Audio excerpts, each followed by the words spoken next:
Good morning and welcome to today's update.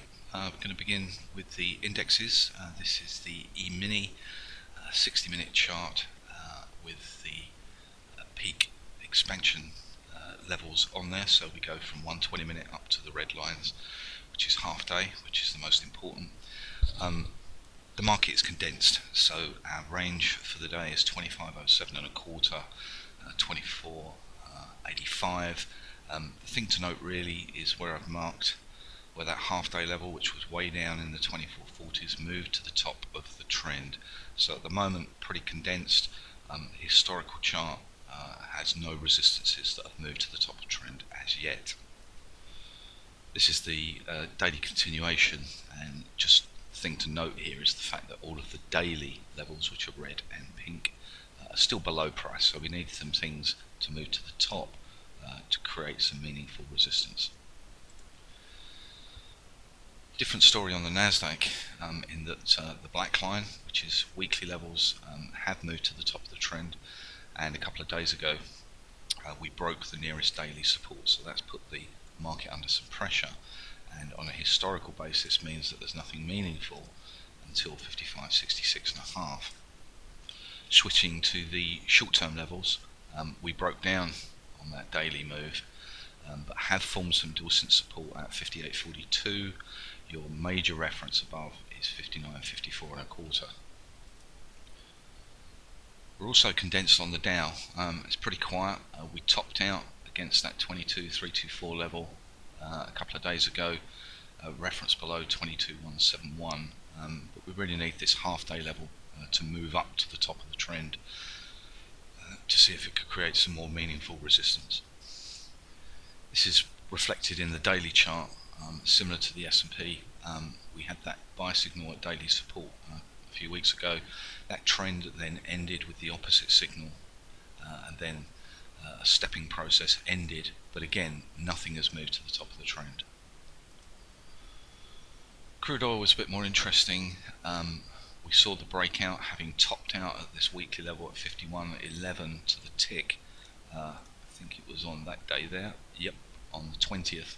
And then we broke out on Friday, holding that higher value. 51.11 is a very, very important level. We do not want to see a daily close back below that, because that would indicate a false break. The importance of 51.11 is amplified by the fact that it was also an intraday level. So we had that half-day resistance. It broke out of the top, and so 51.11 down to 50.81 is the key support zone. There is a minor resistance at 52.28. Returning to the daily chart, just want to highlight what I call space. So this is where there's a big difference between levels, and there's a great deal of space for the market to move up to a monthly resistance at 59.12, so still a long way away. The dollar is obviously critical to what gold does, so I'm going to highlight the dollar index here. We've had three blue squares, which are range relativity extremes, which are extremely rare signals, and then finally on Friday we managed to close above the monthly level at 92.15. That's opened up space to 93.86. Moving to the short-term levels, having originally stopped, not surprisingly, at 92.49 on the half-day level, we broke up, and that is now a critical reference below. But again, there's space above for the market to rally. And with the dollar breaking up, that puts pressure on gold. We really had a short covering binge here. I think probably on geopolitical. Failed 1291.7 is your reference below for today. Silver didn't enjoy the same sort of velocity of bounce, still under pressure. 1750.5 is a big weekly level above, and the downside target is this zone that extends from 1619 down to a major support of 1597.5. The precarious nature is highlighted intraday. We've just about held the 1686.5 support. A daily close below 1681.5 would open up those downside targets once more. Finally, Treasury bonds, condensed. That's the thing to see here. 155.04 is a big level. We failed just ahead of it yesterday.